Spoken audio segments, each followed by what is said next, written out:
paling pusing jauh-jauh, Allah akan gantikan. Allah Subhanahu wa taala akan gantikan perasaan apa? Rasa enak beribadah, lazat beribadah kepada Allah Subhanahu wa taala. Boleh ya? Bersyukur kita kan? Alhamdulillah. Bulan Ramadan yang akan datang mulai daripada kali ini sudah masuk musim sejuk. Kan?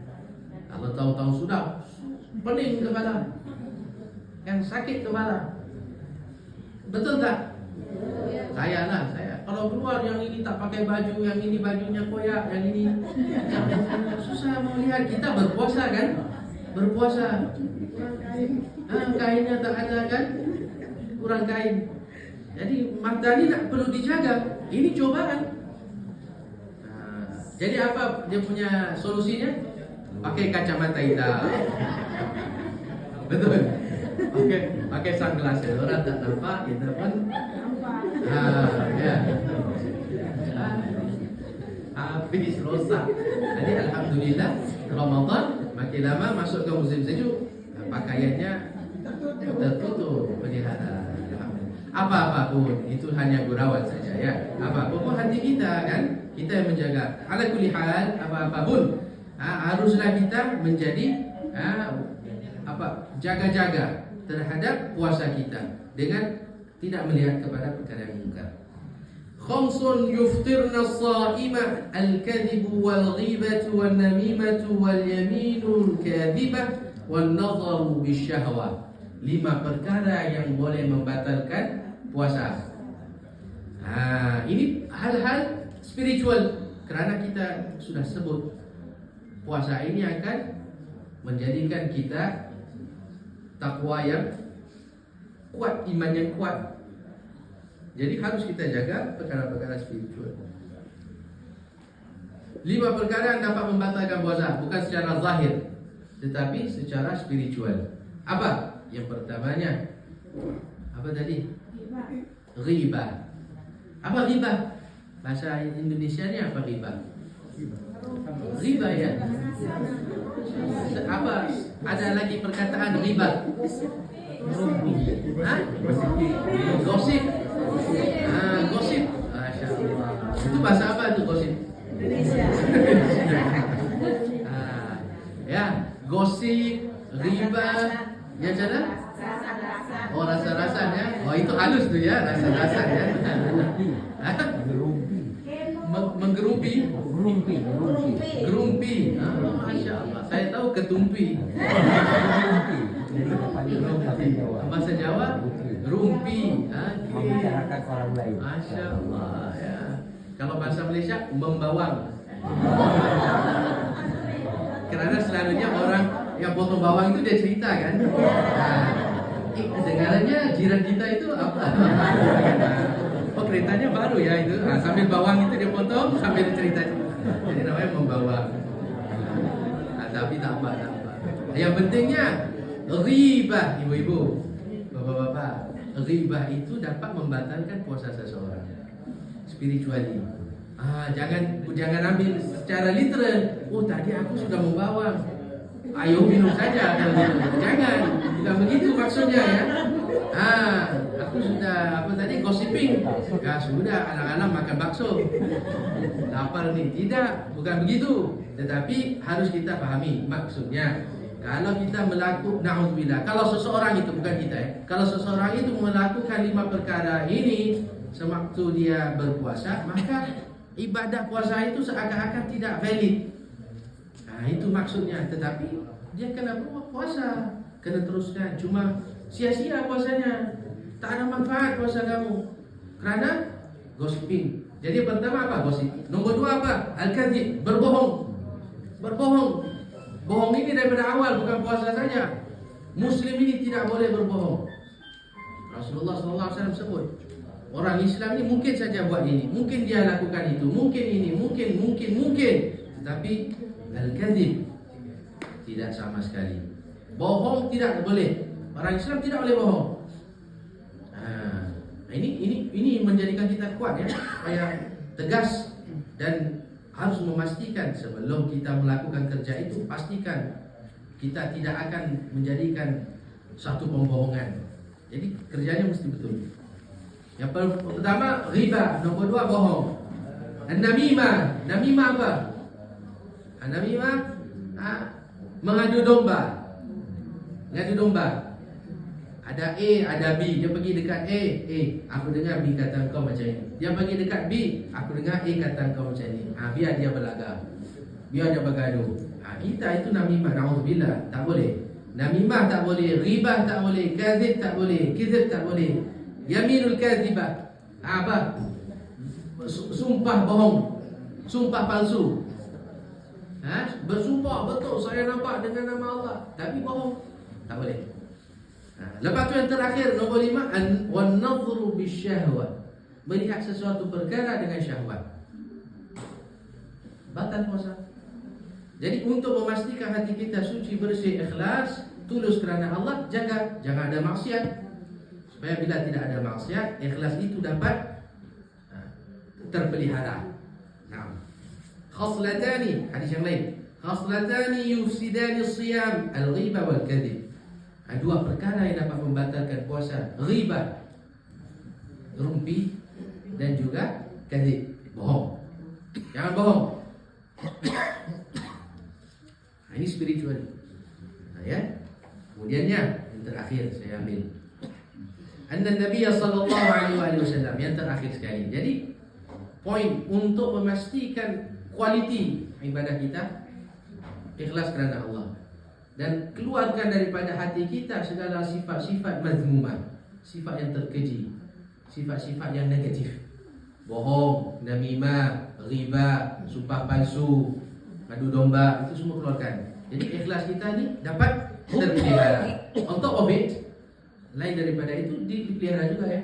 Jealousy, jangan ada rasa sombong, bongkak, rasa bangga diri. Jangan ada hasad, jangan ada dengki. Ini juga harus diketepikan. Jadi niat kita ikhlas kerana Allah. Ada ikhlas, ibadah kita insya-Allah ada kualiti. Dan terakhir, anna Nabi sallallahu alaihi wasallam sa'ida al-mimbar faqala. Ini hadis saya bawa yang terakhir supaya menjadikan penutup bagi segala hadis yang awal. Supaya kita tahu kita tidak di dalam kategori orang-orang yang Rasulullah sallallahu alaihi wasallam sebutkan di dalam hadis ini. Ya, kerana ini amat berat. Sa'ida al-mimbar faqala. An-Nabi sallallahu alaihi wasallam sa'ida al-mimbar faqala. Amin, amin, amin. Qila ya Rasulullah, innaka sa'idta al-mimbar faqult amin, amin, amin. Qala. Jadi pada suatu ketika Rasulullah sallallahu alaihi wasallam menaiki mimbar, mau salat Jumaat, sahabatnya di bawah. Setiap kali naik mimbar, satu tangga, Nabi sallallahu alaihi wasallam sebut amin. Tangga kedua, Nabi pijak, sebut amin. Tangga yang ketiga, amin. Para sahabat tanya selepas khutbah, ya Rasulullah, tadi kami kedengaran bila kamu menaiki setiap anak tangga mimbar tersebut sebutan amin 3 kali, amin dan amin. Apa itu ya Rasulullah? Apa indikasinya? Rasulullah SAW sebut, Inna Jibril alaihissalam atani faqala man adraka syahra Ramadan falam yughfar lahu fadakhala an-nar فأبعده الله قل آمين فقلت آمين ومن أدرك أبويه أو أحدهما فلم يبرهما فمات فدخل النار فأبعده الله قل آمين فقلت آمين ومن ذكرت عنده فلم يصلي عليك فمات فدخل النار فأبعده الله قل آمين اللهم صل وسلم وبارك عليه. Apa Nabi SAW berikan penerangan kepada sahabat yang bertanya? Aku menaiki anak tangga yang pertama, lalu didatangi oleh Jibril. Lalu Jibril menyebut, mengatakan kepadaku, barang siapa di kalangan umatmu yang bertemu dengan bulan Ramadan, lalu tidak diampunkan dosa mereka, maka akan mereka dimasukkan ke dalam api neraka. Maka katakanlah wahai Muhammad, amin. Lalu aku menyebut amin. Itu yang pertama. Ini berat nih cerita kan? Sayyidina Jibril alaihissalam datang, wahai Muhammad sallallahu alaihi wasallam. Begitu lebih kurang dialognya. Di kalangan umatmu yang bertemu Ramadan, mereka berpuasa, tetapi penghujung puasa mereka tak diampunkan Allah. Maka mereka mati. mati mereka itu dimasukkan ke dalam neraka. Maka katakan wahai Muhammad, amin. Maka Nabi pun sebut amin. Ibaratnya dipaksa oleh malaikat Jibril itu, kan, untuk menunjukkan kekerasan akan warning. Nanti bagi tahu umatmu, kalau jumpa Ramadan, pastikan di akhir Ramadan mereka diampunkan dosa. Dengan arti kata lain, keluar daripada Ramadan mesti bersih daripada noda dan dosa. Kalau tidak mereka mati nanti mereka dimasukkan ke dalam neraka. Sebut amin. Amin. Yang nomor 2, kita baca hadisnya nanti kita go. Nomor 2, barang siapa di kalangan umatmu yang bertemu kedua ibu bapa mereka ketika hayat mereka dan mereka tidak mentaatinya, tidak membantu, tidak berkhidmat.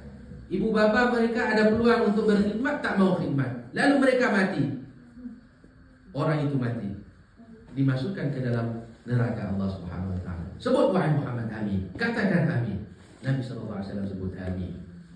Dan yang terakhir sekali, bagi kalangan umatmu yang kedengaran di cuping telinga mereka apabila namamu disebut Muhammad tetapi tidak menjawab sallallahu alaihi wasallam, lalu mereka yang mendengar dan tidak menyebut selawat kepadamu mati, dia dimasukkan ke dalam neraka. Katakan amin wahai Muhammad.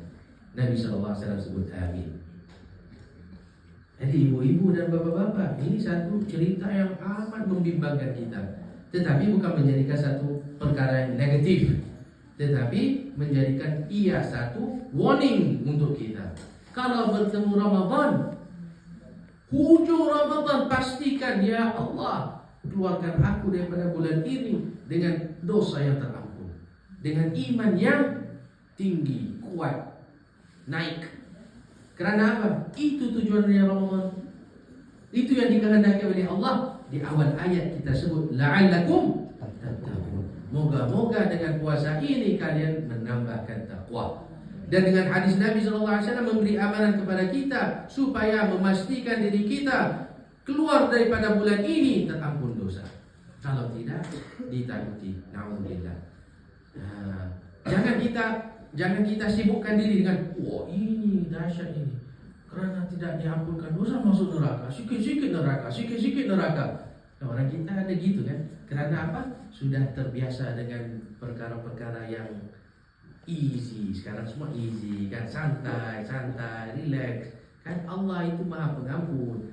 Apa halnya sikit-sikit kafir, sikit-sikit neraka, sikit-sikit dosa, sikit-sikit. Relaxlah. Amal ibadah buat yang mampu, itu serahkan kepada Allah. Orang begitu kan sekarang kan. Sekarang semua santai, relax kan. Just eat, semuanya tak mau masak, ada makanannya sampai. Tak mau driving, Uber sampai. Jadi surganya pun mau sampai di depan matanya.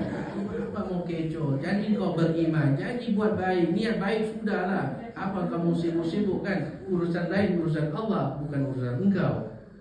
Itu kita sekarang. Padahal kita sudah diberi warning.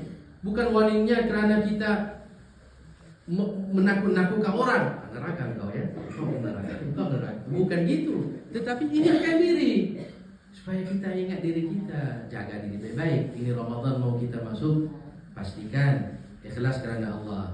Jauhkan sifat-sifat yang mengganggu keikhlasan. Dan kemudiannya pastikan akhirnya kita diterima Allah. Akhirnya kita diampuni Allah Subhanahu wa taala. Ya sudah. Kan? Ambil yang baik itu. Walaupun warningnya keras. Okey. Jadi moga kita faham akan konteks maksud hadis yang disampaikan oleh Rasulullah SAW. Bukan menjadikan kita orang yang penakut, orang yang sering dihantui dengan neraka. Tidak. Jangan fahami begitu. Fahami bahwa kita orang Islam dianjurkan untuk membuat kebaikan, untuk melakukan kebaikan. Dan sekiranya semampu kita melakukan kebaikan, pasti kita akan diterima Allah. Sudah. Yang neraka ini bagi warning. Make sure you do it. If you don't, then beware. Itu saja. Karena orang yang baca hadis ini sudah pasti akan membuat kebaikan. Betul tak? InsyaAllah kita yang mendengar, insyaAllah kita mau dapat kebaikan, pengampunan daripada Allah Subhanahu wa ta'ala. Dan kemudiannya yang kedua itu berkenaan dengan orang tua. Yang mana Bukan kata kita tidak mau menyebut tentang ini,